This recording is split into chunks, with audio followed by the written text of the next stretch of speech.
Você vai assistir agora a mais uma produção da Alameda.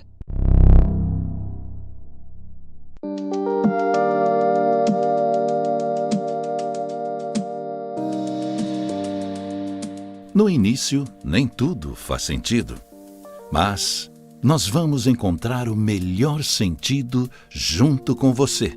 Afinal, nossa especialidade é criar eventos, desde o conceito. No início, tudo se resume a espaços vazios, e nós vamos ocupá-los da forma mais criativa e impactante. Tudo vai sendo cuidadosamente desenhado, e as peças começam a chegar para a montagem do enorme quebra-cabeça.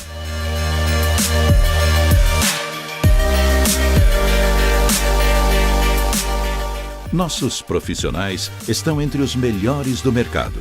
São eles que realizam a alquimia de ferramentas, tecnologias e equipamentos de última geração, com atenção aos mínimos detalhes e agilidade na execução dos cronogramas.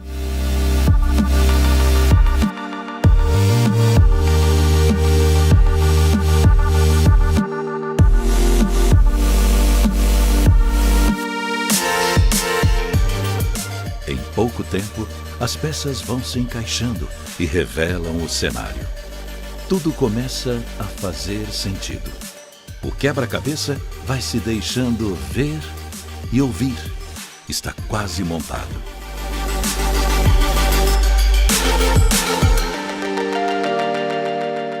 Nós sabemos que seu evento é único. Um grande momento para a sua empresa e para você. Logo entregaremos a cena pronta para que o show comece e encante a plateia. Quando as portas se abrem ao público, é hora de reforçar laços, promover novos relacionamentos, expandir fronteiras comerciais, transmitir conteúdos, fazer brilhar sua marca, sua mensagem institucional e seu portfólio de negócios. E nós estaremos sempre aqui, nos bastidores, oferecendo a segurança da nossa experiência profissional para que seu evento seja único, encantador e inesquecível. Este é o nosso jeito de atuar desde 1998.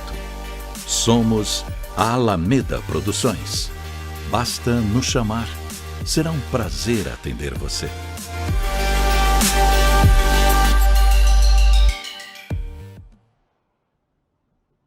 Olá, eu vou começar essa primeira live do projeto Alameda Lives com uma frase da nossa ilustre convidada de hoje.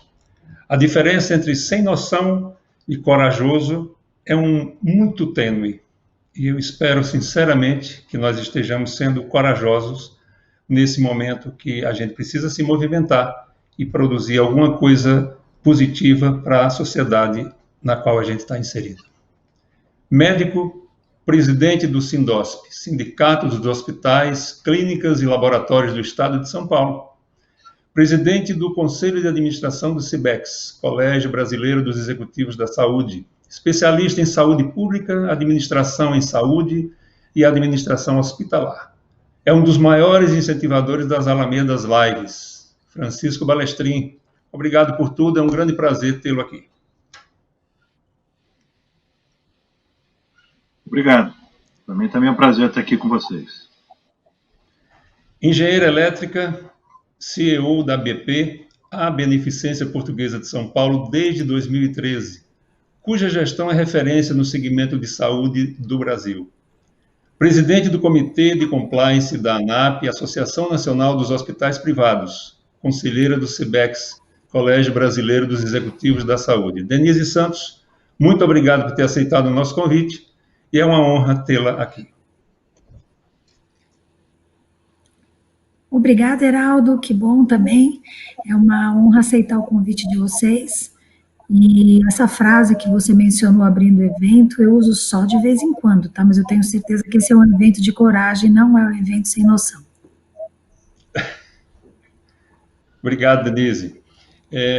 Eu começo com a primeira pergunta para você. Muito obrigado pela referência. Começo com a primeira pergunta para você. Você foi a primeira mulher a comandar uma rede de hospitais no Brasil, quando assumiu a presidência do tradicional Hospital e Maternidade São Luís, em 2008. Também foi presidente da Teleperformance e da BQ Mobile. Hoje comanda a BP, a Beneficência Portuguesa de São Paulo, fundada em 1859, e uma espécie de lenda viva na saúde brasileira, com uma história que passa por Dr. Antônio Hermílio de Moraes e muita gente que veio antes dele. Pois bem, com essa posição privilegiada, que resumo você faria da saúde brasileira de 2008 para cá? E que perspectivas você percebe para esse pós-pandemia? Bom, tem uma parte da sua pergunta que é uma pergunta de talvez mais de $1 milhão, né?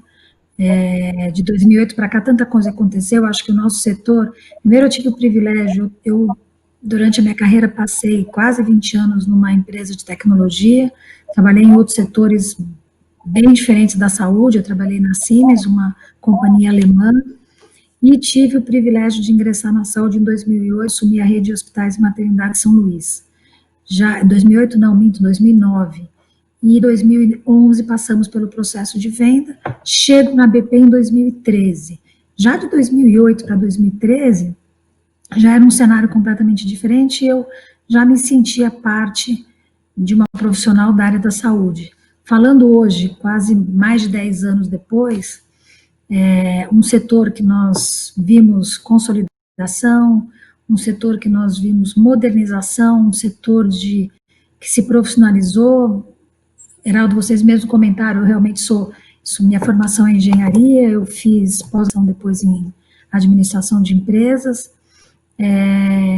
achava isso até um pouco diferente, né, uma engenheira comandando um hospital. Depois você chega num setor hospitalar, você encontra todas as profissões possíveis e imaginárias estão rodando dentro de um setor hospitalar. Então, para mim foi um privilégio profissional muito grande, sair da área que a gente chama de segmento B2B, de produtos e soluções, para de direto atendimento e prestação de serviço ao cliente, paciente. Então, para mim foi um privilégio muito grande, e uma prestação de serviço que é lidar com gente o tempo inteiro, de uma maneira absolutamente legítima e genuína. Encontrei isso na época do São Luís, e vim para, como você mesmo mencionou, a BP é uma instituição legendária, né, aqui no lendário, um século. O ano passado fizemos 160 anos de existência. Você imagina, então, bem antes de existir a pandemia Covid, quais tantas crises se confundiram entre Beneficência Portuguesa de São Paulo versus a crise desse país, a história de São Paulo, a história do país. Então, acho que é um setor que nos últimos anos além de ser um setor que cresceu muito, talvez nos últimos setores a começar o processo mais firme de modernização, e um processo grande a semana passada eu tive algumas conversas com alguns investidores. Existem ainda muito interesse em continuar investimentos importantes nesse segmento aqui. Claro, quando a gente fala pós-Covid, chegar até o final de 2020 já está sendo um desafio, acho que para todos os setores, e diferente do que muitos acham, tem sido um desafio para o setor hospitalar também. Acho que depois a gente pode comentar um pouco sobre isso. Mas eu acho que, de toda forma, o que eu realmente espero é que todos nós saibamos aproveitar essa crise de uma maneira genuinamente como oportunidades positivas pela frente, né? Tem muitas revisões a serem feitas, né? Há muito tempo se fala de modelos diferenciados de remuneração, de governança clínica médica, e acho que o Balestrin pode depois me complementar.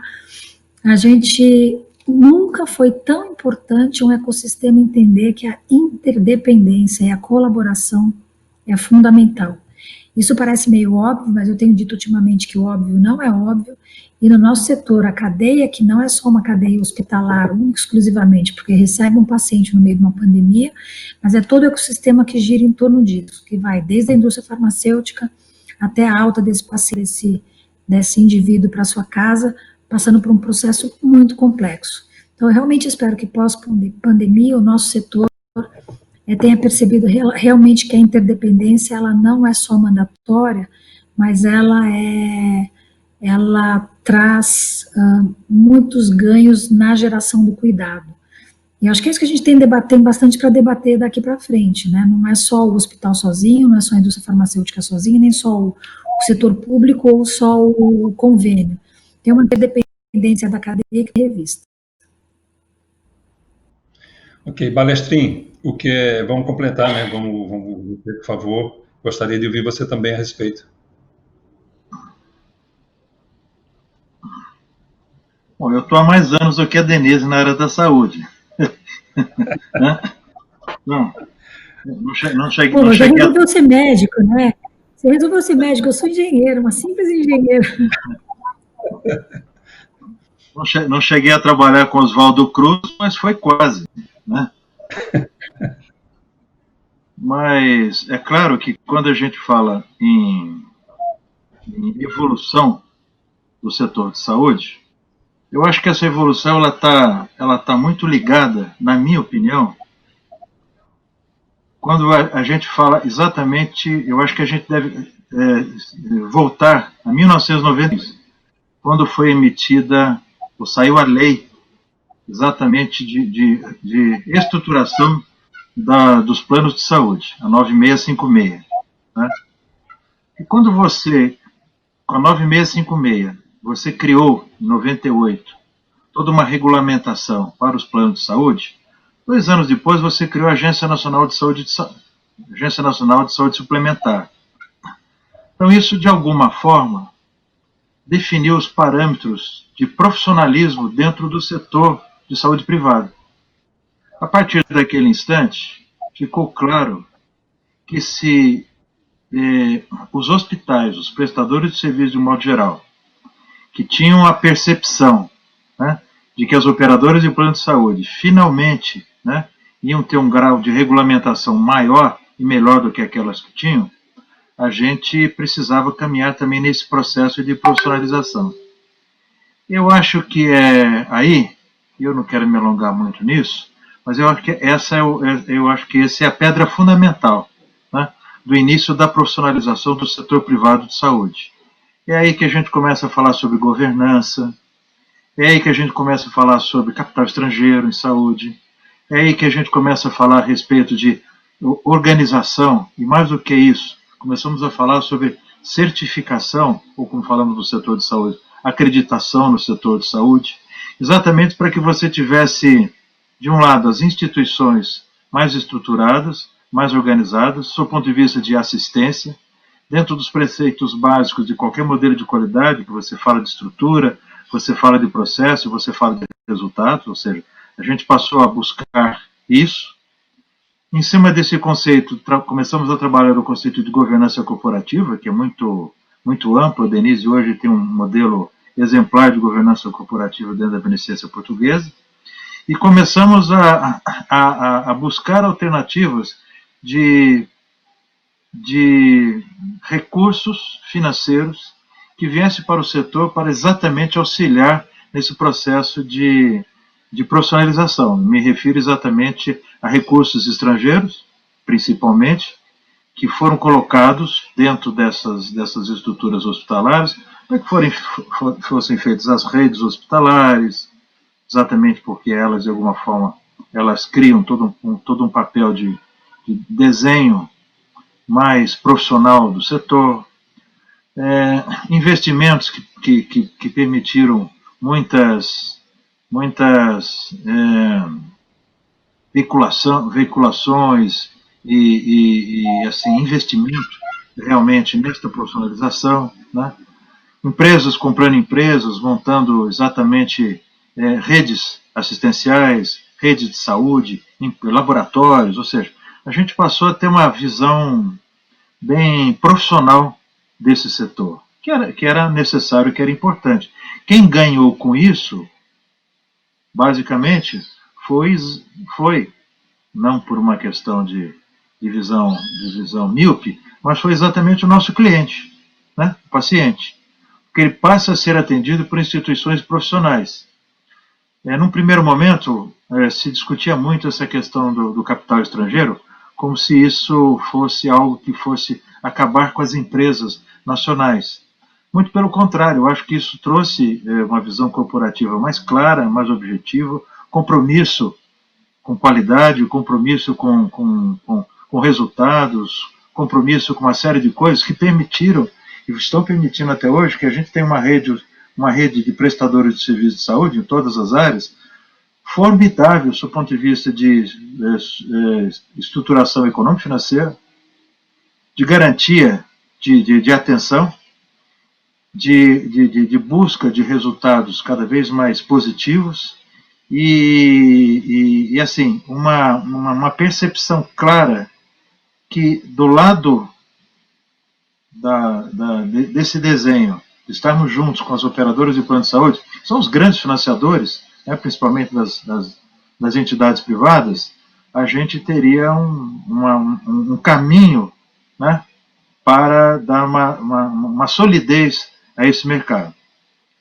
Nesse período também, em 1990, a gente já tinha tido a consolidação do SUS, né, através da Lei 8080, que permitiu a estruturação do SUS, o formato, né, claro, de redes assistenciais, de cuidados focados no paciente, o formato adequado para que você pudesse cumprir aquilo que a Constituição de 88 prometia, que era a universalidade, a equidade e a integralidade, coisa que a gente pode discutir a cada instante, mas quero dizer para vocês que do SUS que eu conheci, né, do sistema público que eu conheci há 30 anos atrás, ao sistema público que a gente tem hoje, ao sistema privado que a gente tinha 30 anos atrás, ao sistema privado que a gente tem hoje, nós tivemos uma evolução incrível. E independentemente das críticas que temos hoje, que eu acho positivas, porque é dentro de um processo de qualidade, você sempre quer o melhor. Então, cada vez mais nós estamos buscando parâmetros e padrões adequados para o funcionamento e para a evolução desse sistema.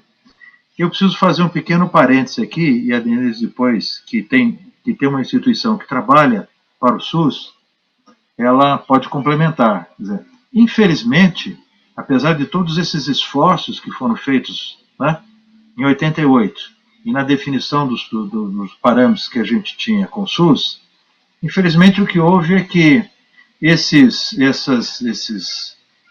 ato de civilidade, né, que é termos um sistema único de saúde, ele, através dos anos, ele não cumpriu o seu papel, principalmente porque a ele foi negado os investimentos, a organização e a resposta política necessária para que ele funcionasse, né? Hoje, a gente vê o quanto é importante esse sistema.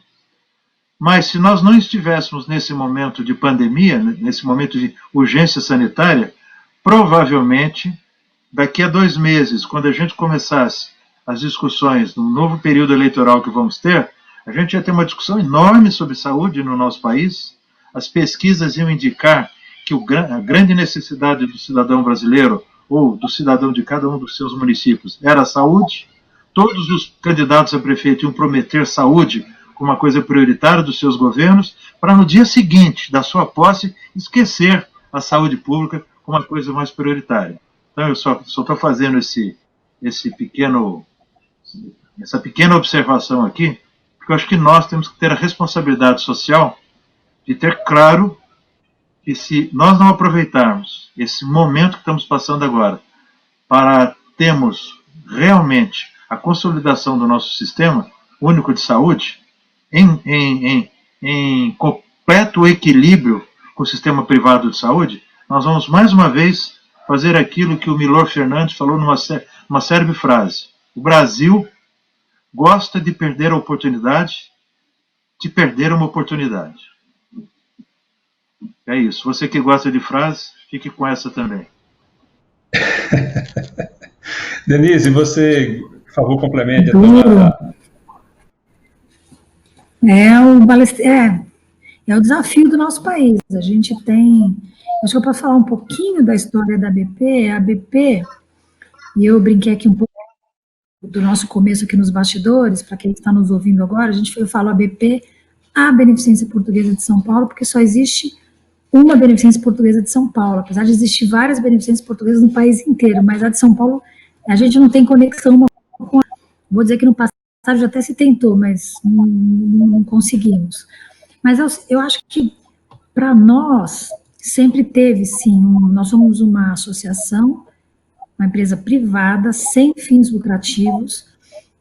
Isso significa que toda geração de valor retorna para dentro da empresa, para os seus investimentos. Então, é a primeira vez que eu faço gestão de uma empresa assim, então, é um lado super bacana, porque essa responsabilidade social começa com a gente mesmo, depois o que você vai entregar para fora.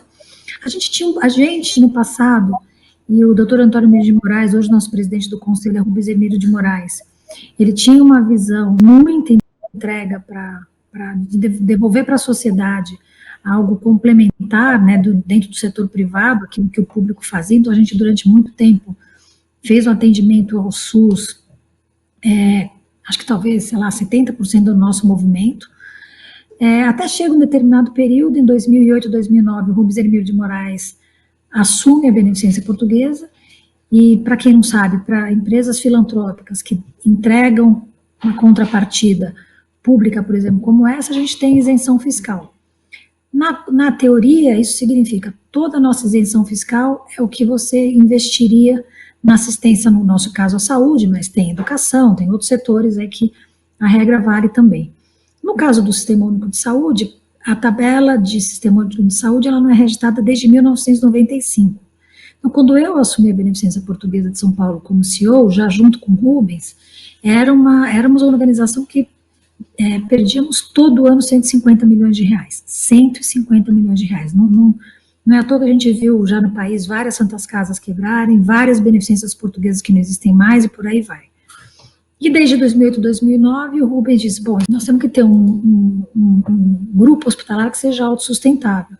Mas mais do que isso, a gente reduziu um pouco o atendimento do SUS, mas a gente entendeu também, que acho que está um pouco no que o Balestrin falou, dessa interdependência do setor, do ponto de vista de impacto social ou responsabilidade social, não basta apenas ter um indivíduo, a gente chama de paciente, mas o Balestrin usou a palavra correta, pode ser usada a palavra cliente, porque ainda bem, a maior parte da vida, nós somos indivíduos, a gente de vez em quando passa para o estado de paciente. Olhar o indivíduo como um todo.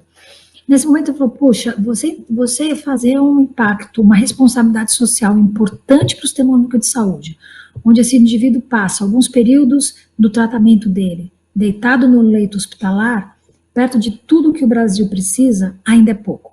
Porque você devolve esse indivíduo curado para uma realidade do Brasil, que aí tem uma série de outras coisas. Aí, do ponto de vista sanitário, o Balestrin pode falar melhor do que eu. Eu vou dar um exemplo para vocês. A gente tem um hospital na Zona Leste que nós só fazemos partos para o Sistema Único de Saúde. Eu faço, em média, 500 partos por mês. Quase 40% desses partos são de crianças de 13 a 14 anos.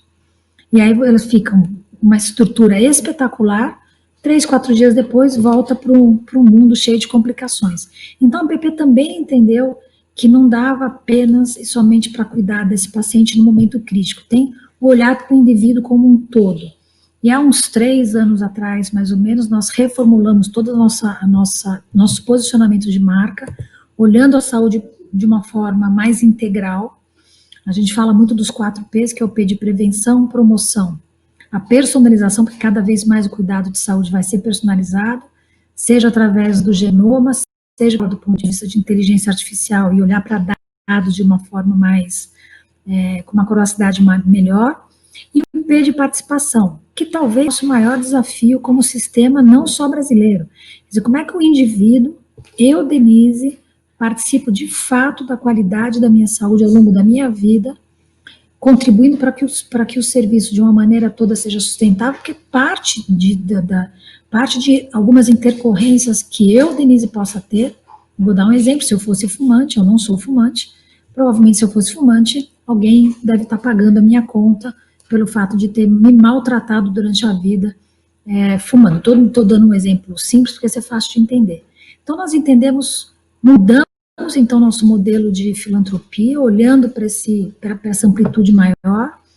Balestrin comentou sobre governança. Foi importante, um movimento importante de revisão do estatuto social da instituição, da empresa, permitindo que olhasse além das fronteiras hospitalares, revisão do nosso modelo associativo dentro do mesmo estatuto, clareza de como o conselho funciona, comitês que suportam e apoiam, criamos o comitê de governança, riscos e compliance, e dentro da nossa, que a gente chama de página estratégica, onde numa página a gente consegue comunicar uma estratégia para mais de 8 mil colaboradores e quase 3.500 médicos, criamos aí uma diretriz importante, estratégica, que é de impacto social, na certeza de que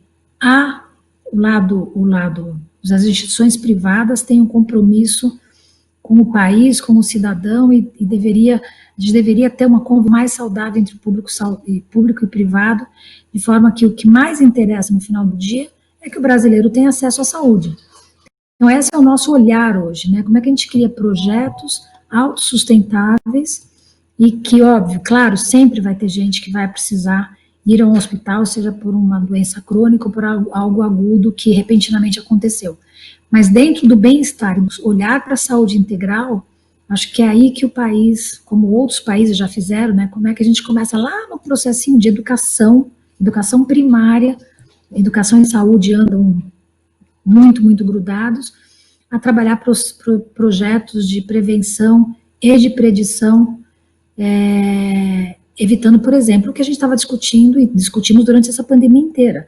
A discussão da pandemia, que deveria, nós aqui estamos todos super preocupados no tratamento, e claro que estamos, mas quando chega a vacina e como será, a preocupação maior sempre foi se o sistema vai dar conta.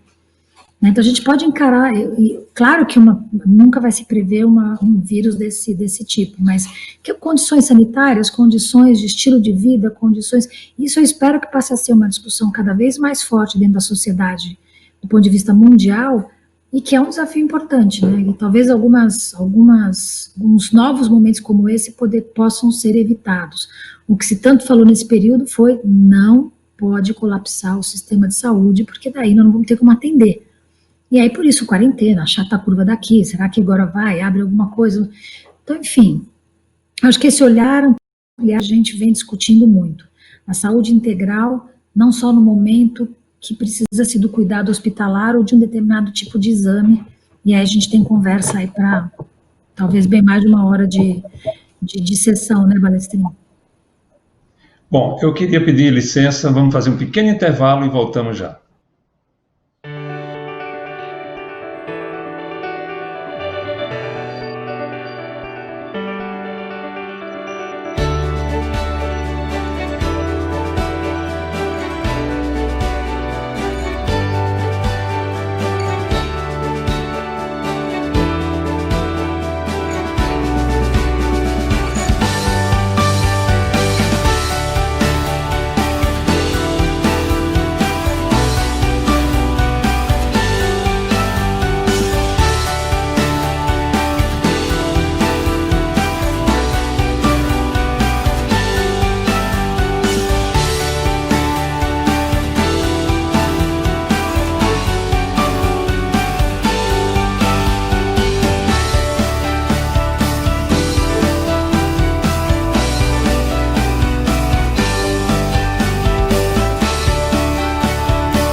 Balestrin, você complementa então a fala da Denise, por favor.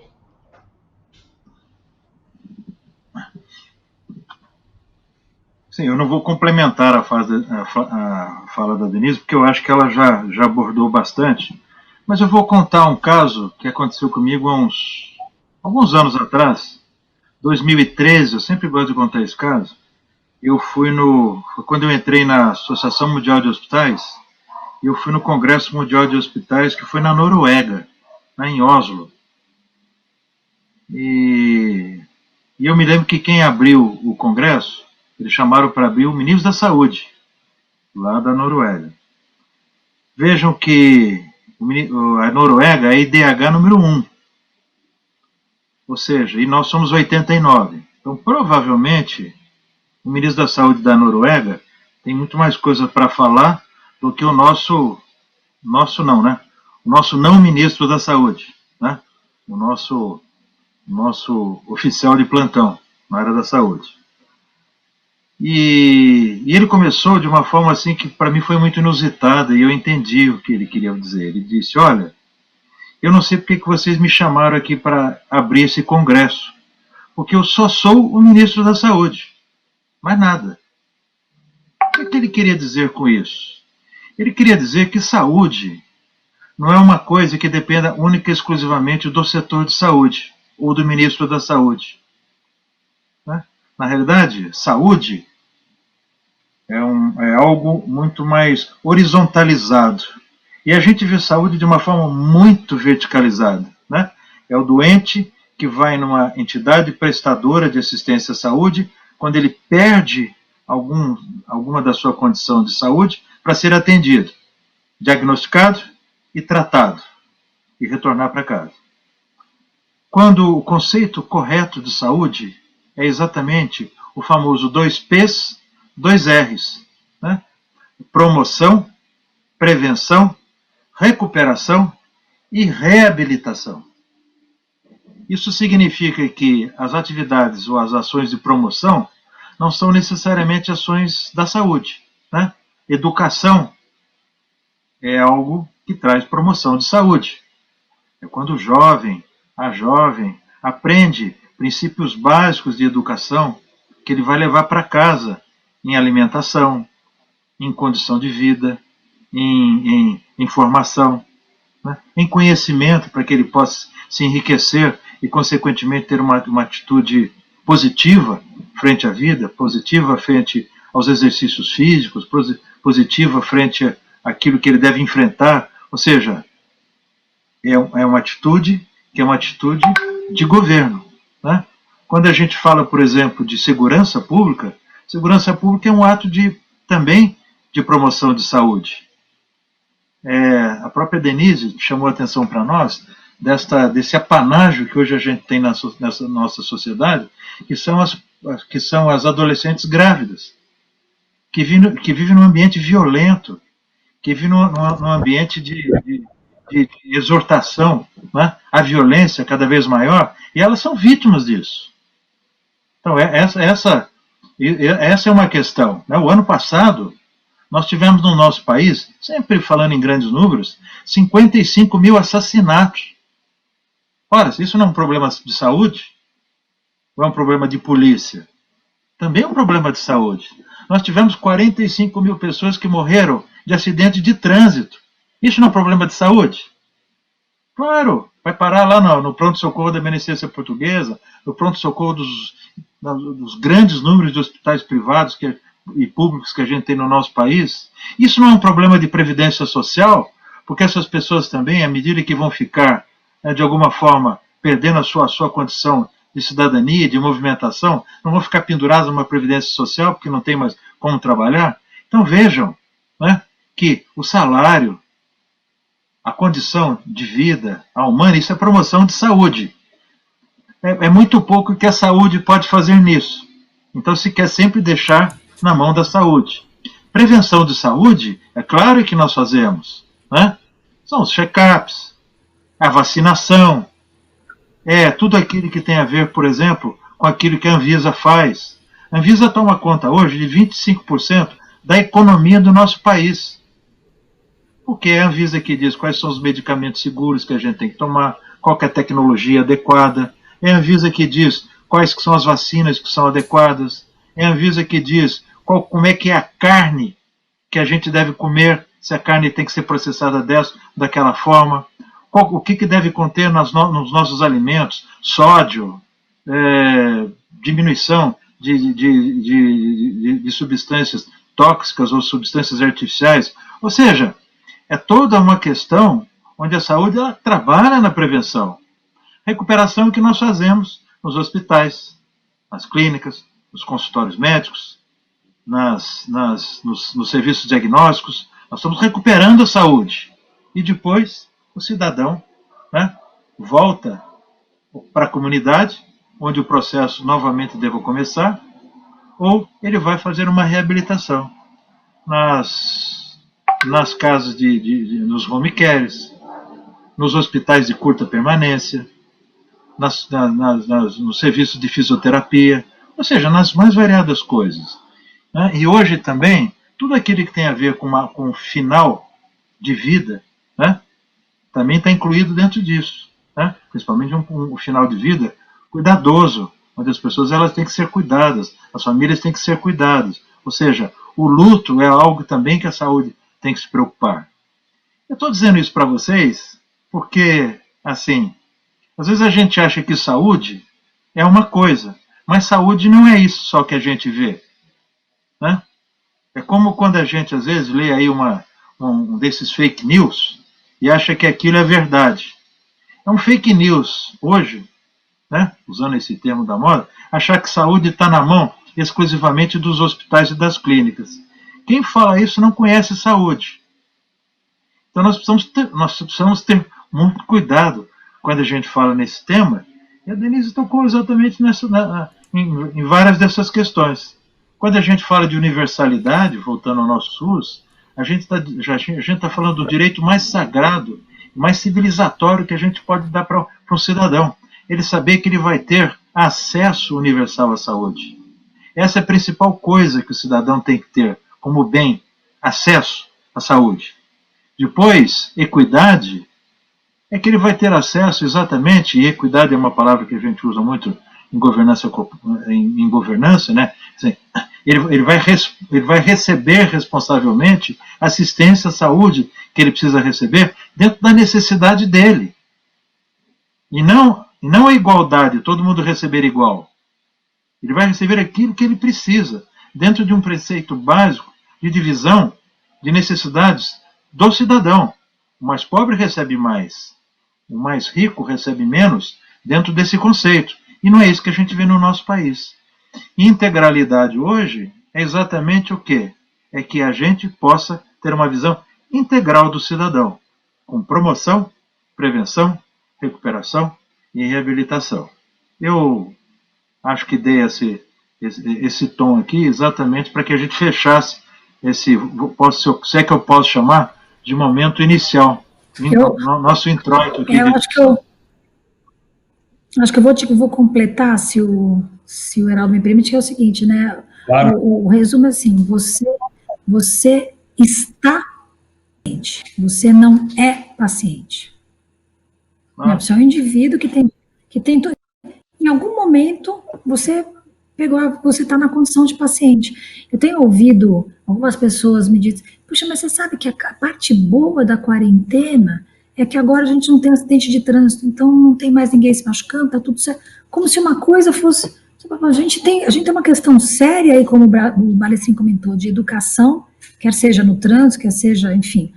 E aí a gente acaba se contentando. Olha que legal, gente, agora não tem mais acidente de trânsito. Bom, claro, não tem ninguém na rua, mas não estamos discutindo aquelas questões por mérito, de fato, o Francisco citou os números, quantos acidentes de carros, quantos acidentes você citou no país, Francisco? 45 mil mortos por acidente de carro.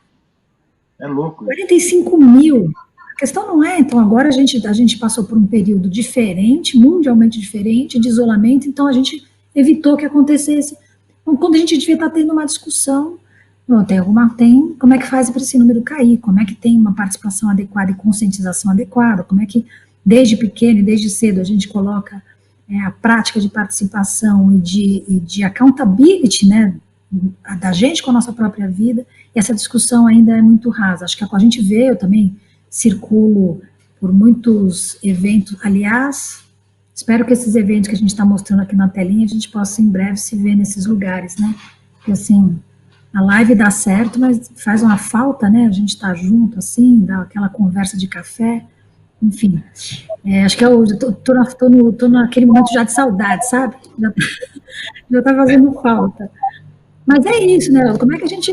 essa discussão, ela tem essa amplitude toda que a gente está discutindo, e ela não pode e não deve ficar exclusiva a hospitais, a clínicas ou a planos de saúde, né? Vem um momento desse, a gente tem que parar e ter a conscientização como país, como cidadãos, que a conversa tem que mudar, o tom tem que mudar. Essa pandemia tem provocado a chegada de dúvidas, se tira dúvidas, se faz consultas pelo mundo digital. Então, como é que um hospital do porte da BP, a Beneficência Portuguesa de São Paulo, enxerga a chegada dessa tecnologia sobre a ótica de um grande hospital?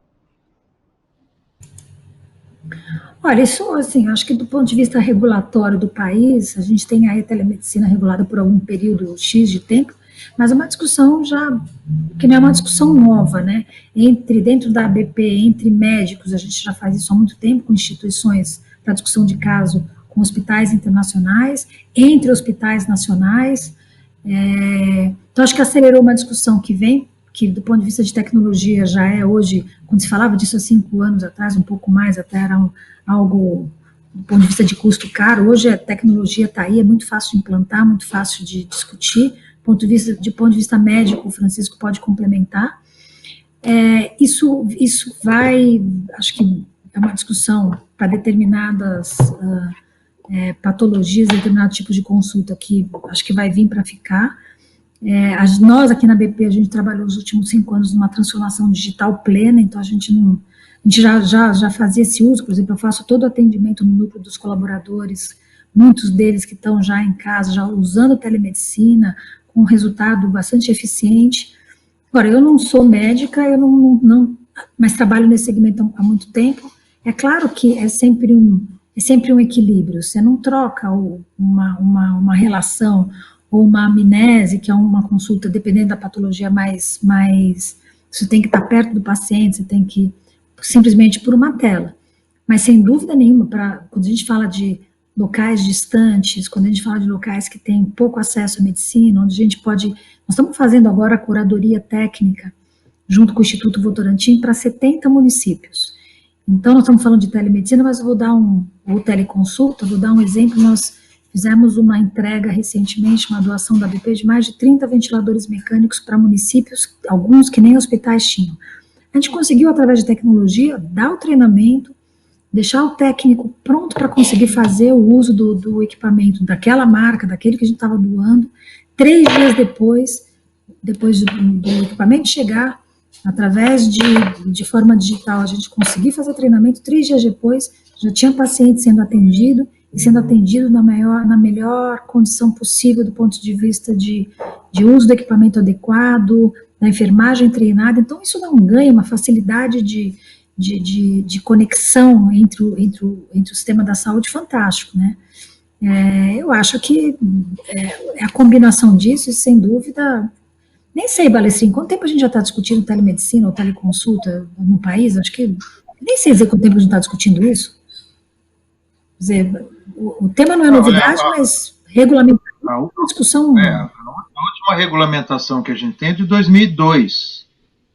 Né? 2002, exatamente. Ano passado saiu uma regulamentação, mas ela foi recolhida. Tal a quantidade de críticas que houve pelo fato. Mas quando a gente fala de telemedicina, essa telemedicina já acontece desde que eu sou criança. Porque qual mãe que não ligou para um médico pediatra para querer saber, olha, meu filho está com isso, está com febre, está com dor, está vomitando. Isso é telemedicina, né? Então, a telemedicina é algo... Sabe para quê que serve a telemedicina? Para dar acesso. E nós não podemos negar acesso ao cidadão brasileiro. Quando Denise diz isso vai ser possível chegar nos grandes rincões, são os rincões onde existe um vazio sanitário, que não é justo que o cidadão não tenha acesso, havendo um instrumento hoje tão claro para que ele possa ter esse acesso. Não precisa vir um médico cubano. Quer dizer, pode vir. Mas se você der acesso através desses instrumentos todos de modernidade, não faz sentido não tê-lo. Né? Vocês querem ver como a coisa mais importante é o acesso? Acesso à alimentação, por exemplo. De novo, é uma coisa fundamental para a sobrevivência do cidadão. Dar acesso à alimentação. Acesso à educação. Hoje, quando a gente fala também nesses nossos sistemas de informática, né? Você tem a teleeducação. Olha, veja que hoje, praticamente, não sei, eu suponho, praticamente 90% das nossas crianças, dos nossos jovens, estão em casa, porque não estão tendo aula. Imagine se não tivesse a teleeducação para que eles pudessem ter acesso, né? E imagine aqueles que nunca vão ter acesso, porque moram numa região ribeirinha, moram numa região distante. É injusto eles não terem... Você acha que é justo, porque o professor não pode ir lá dar aula, que ele não tem acesso à educação? Tem que ter acesso. E vejam nós mesmos aqui hoje, estamos, através exatamente desse sistema de tele-relacionamento, tendo acesso uns aos outros. Essa é a grande virtude de você conseguir acesso. É verdade que a Denise tem razão. A hora que eu vi aquele docinho de morango lá, me deu vontade de comer o docinho de morango, né? Então eu queria estar também num ambiente como esse, tomando vinhozinho, batendo um papo, comendo esse docinho de morango, né? Mais à noite, comendo outros petiscos, porque não é docinho de morango que acompanha vinho. Mas assim, eu só estou fazendo isso para descontrair um pouco, porque, de fato, nós temos iniquidades no nosso país que são muito grandes, né? E que e nós não nos permitimos, por uma série de visões retrógradas que nós temos no nosso país, né? E que nós não vamos consertar a curto prazo, principalmente com essa visão educacional que a gente tem atualmente, né? Que é nenhuma, que é a visão do ódio, né? Não vai ser com ódio que a gente vai resolver as questões desse país, tenho certeza absoluta, né? Aliás, se me permitirem falar um pouquinho mais a respeito disso, às vezes as pessoas me perguntam, e eu mesmo já fiz, lá dentro do SEBEX, a gente já fez uma discussão falando como vai ser o novo normal, né? Esse é um tema que todo mundo diz. Eu gostaria que o novo normal fosse aquele onde nós curássemos, ficando na nossa área médica, as nossas cataratas sociais e ideológicas. Nós temos uma verdadeira catarata que não nos deixa ver o cidadão que vive numa condição absolutamente desprivilegiada, que não tem alimentação. A gente não vê essas pessoas. Outro dia eu estava lendo um estudo a respeito desse pessoal, que são os garis, que limpam as ruas, que limpam... Eles dizem que a coisa que eles mais sentem é as pessoas passarem ao lado deles e não perceberem que eles existem. Isso é uma coisa que a gente tem com o pobre, a gente tem com o negro, a gente tem com as nossas minorias, a gente tem com quem passa necessidade econômica, a gente tem com quem passa necessidade alimentar, quem passa necessidade de ensino. Ou seja, nós acabamos sendo uma sociedade que perdeu a sua empatia. Nós perdemos a nossa condição de perceber o outro, né? E eu não estou fazendo aqui um discurso filosófico, eu estou fazendo um discurso de observação daquilo que eu vejo no dia a dia. Eu espero que após esta pandemia a gente cure um pouco dessa catarata social que nós temos, né? E isso vale também para a saúde, porque o nosso modelo de saúde, embora tanto eu quanto o Denise estejamos inserados num modelo onde os hospitais são os grandes prestadores de serviço, e eu vivi a minha vida toda em grandes hospitais, e Denise provavelmente ela já testemunhou isso também em grandes hospitais, com tecnologia, com gente que trabalha, com processamento de dados, etc. E a gente se esquece de ver que lá na ponta tem o cara que precisa usar uma máscara, que devia ter aprendido a lavar a mão mais adequadamente, que devia ter cuidado com a sua saúde para não estar hoje obeso, com diabetes, com hipertensão, para quando tivesse essa doença ele tivesse uma maior condição de ter resistência num atendimento como esse, e não tem, porque ele já chega fragilizado. Ou seja, gente, há tantas coisas aqui que a gente acabou discutindo nesse tempo aqui, e é interessante que é algo que a gente não discute no nosso dia a dia, né, Denise? Então, e a grande catarata que a gente tem que cuidar no nosso país hoje é a catarata ideológica.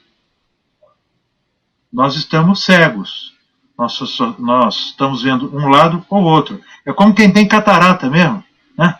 Fica com uma mancha enorme aqui, ou do lado direito, e só vê o lado esquerdo, ou fica com uma mancha enorme aqui do lado esquerdo, e só vê o lado direito.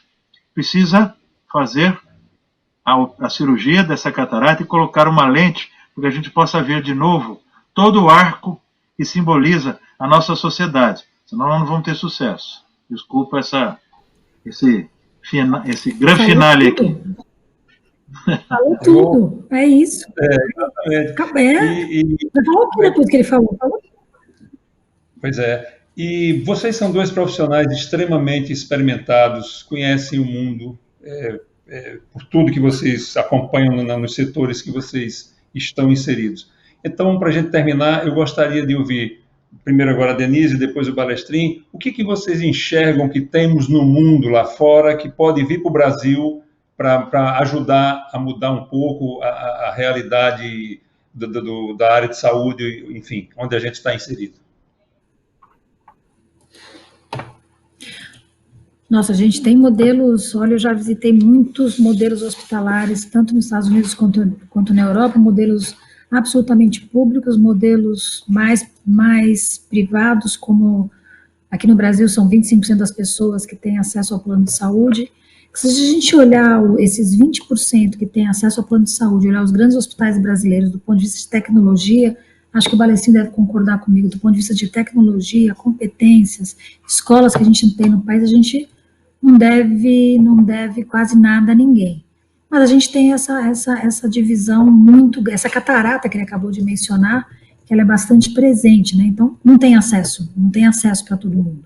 Acho que o que a gente vê lá fora, e que muitos de nós, às vezes, numa simples viagem a passeio, ou numa viagem profissional, é algo que eu acho que é muito forte, que o Brasil tem que começar a se preocupar de forma genuína nisso em termos de investimentos, e na educação. Tudo começa com a educação. A gente vê a história de países que em 2, 3, 4 décadas transformou uma nação. Então, e o Brasil, eu sou uma otimista por natureza, assim, eu não sou daquelas que, não, agora eu vou largar tudo e vou embora para não sei aonde. Até porque já faz muito tempo que o mundo está confuso, não estamos sozinhos na confusão, não. A gente começou essa conversa falando sobre política, a gente tem questões resolvidas, a gente tem questões muito complicadas no norte, no sul, no lado, para cima e para baixo. Então, passar por momentos que a gente está passando agora, se não tiver se isso não servir para dar uma sacudida positiva, não só no Brasil, mas em outros países, me parece uma oportunidade perdida muito grande. Mas eu acho que começa tudo por educação, e nisso o Brasil, eu tenho assim, meu filho estuda numa escola particular, e é impressionante, em 2 semanas, a condição de aula e de atividades que eu tenho um filho de 9 anos, começou a ter em casa, e o nível de atenção. Mesmo do lado oposto, tem uma moça que trabalha com a gente, que continuou trabalhando, e a filhinha, não tem 9 anos, tem 7, está sem aula desde o dia que a pandemia começou. Então, assim, você olha para essas duas coisas, não dá. Nós estamos falando de tecnologia hoje, quase todo brasileiro tem um telefone celular. Smartphone é realidade nos últimos 10 anos de forma quase que maciça. Você tem acesso, eu falo, a moça que trabalha comigo, ou um auxiliar de enfermagem hoje na BP, ele tem o Netflix, assim como nós 3 aqui temos Netflix. Então, você tem hoje um acesso à tecnologia de forma barata do que era até poucos anos atrás. Eu vim do mundo de tecnologia e telecom. Você tem essa acontecendo. Você tem o filho da Denise tendo aula todos os dias, como se estivesse indo para a escola, com saudade dos amigos, tudo claro, o ser humano foi feito para conviver. Do outro lado, sem absolutamente aula, porque não tem. Se é um problema de acesso à tecnologia, não, tem muita coisa que a gente precisa parar, rediscutir. E aí eu acho que tem lugares interessantes no mundo aí para o Brasil se reinventar, só olhando com uma lupinha um pouquinho mais de interesse genuíno. E você, Balestrin? Eu concordo com a Denise. Eu acho que o maior legado que uma sociedade pode dar para o seu cidadão é exatamente a educação. Né? Porque quando você tem educação, você está livre, você está liberto, porque você conhece. Né? Então é tão mesquinho nós não darmos, uma sociedade como a nossa, não dar educação para o nosso jovem, para a nossa criança, para quem está nascendo. Isso seria isso seria absolutamente redentor. Eu tive há 2 anos atrás, fui visitar o sistema de saúde da Coreia. Eles em 20 anos fizeram uma revolução educacional. E foi exatamente essa revolução educacional que transformou a Coreia hoje na potência mundial que é. Então, exemplos, falas, discussões, todas nós temos, mas a gente precisa colocar em prática, né? Eu comparo a educação como você tem uma vela na sua mão, acesa, e a outra pessoa tem uma vela apagada na sua mão. Quando você pega a sua vela acesa e acende a vela da outra pessoa, você trocou só luz com ela. Você não perdeu nada. E vocês dois, a partir de agora, têm luz. Então, acho que a nossa sociedade devia fazer isso. Nós que somos cultos, que tivemos condição de aprender, que tivemos condição de estudar, temos a obrigação de pegar essa luz interna que nós temos dentro de nós e ajudar outras pessoas a ter essa luz também. Acho que é a maior responsabilidade que nós, enquanto sociedade, precisamos dar para o cidadão. É a educação. Meus caros, os nossos detetives aqui das redes sociais estão dizendo que o público está adorando e que o conteúdo, estão falando muito bem do conteúdo de tudo que a gente fez, mas infelizmente nós temos que nos despedir. E eu começaria por você, Denise, agradecendo demais a sua presença aqui. Foi uma honra para a gente tê-la e a palavra é sua. Só tenho a agradecer, obrigada pelo bate-papo, foi uma sala de estar bem, me senti na sala de estar, foi super bom, quero agradecer, eu queria deixar uma mensagem aqui muito curta, turma, brasileiros e brasileiras, vai passar, então do que a gente tem que se preocupar agora é como é que nós vamos, depois disso, sermos cidadãos melhores, mas vai passar.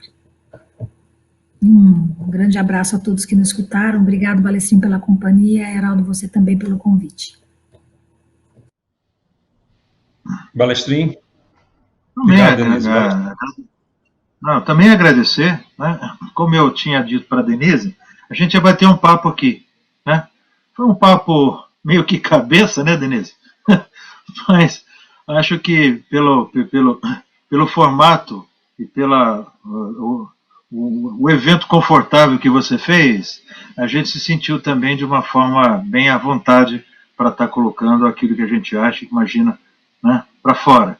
Espero que a gente possa ter contribuído aí para que os nossos colegas que eventualmente estão aí nos ouvindo, eles também possam refletir em cima disso e ficamos à disposição, acho que tanto eu quanto Denise, caso queiram discutir qualquer coisa que a gente colocou, estamos à disposição. A gente só não quer fake news, né?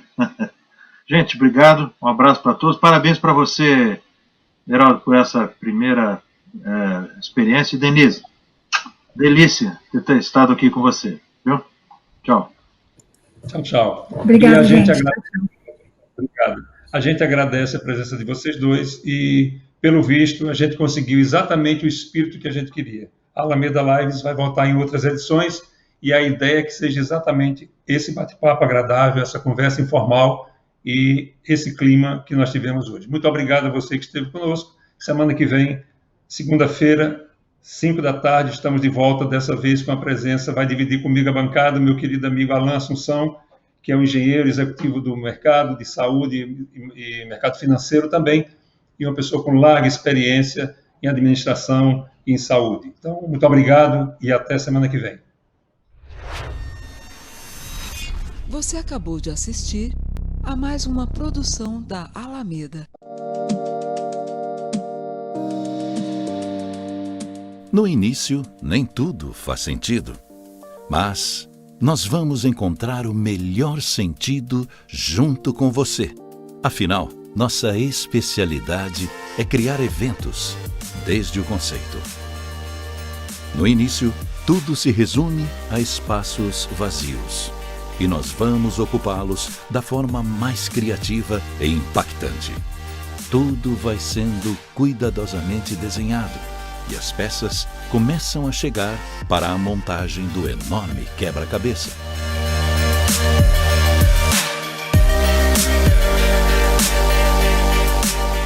Nossos profissionais estão entre os melhores do mercado. São eles que realizam a alquimia de ferramentas, tecnologias e equipamentos de última geração, com atenção aos mínimos detalhes e agilidade na execução dos cronogramas.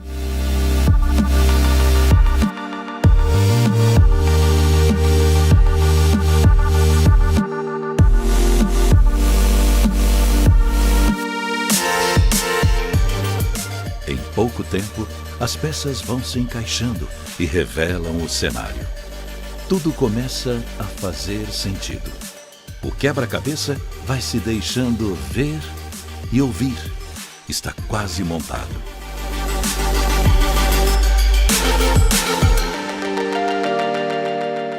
Nós sabemos que seu evento é único. Um grande momento para sua empresa e para você. Logo entregaremos a cena pronta para que o show comece e encante a plateia. Quando as portas se abrem ao público, é hora de reforçar laços, promover novos relacionamentos, expandir fronteiras comerciais, transmitir conteúdos, fazer brilhar sua marca, sua mensagem institucional e seu portfólio de negócios. E nós estaremos sempre aqui, nos bastidores, oferecendo a segurança da nossa experiência profissional para que seu evento seja único, encantador e inesquecível. Este é o nosso jeito de atuar desde 1998. Somos a Alameda Produções. Basta nos chamar. Será um prazer atender você.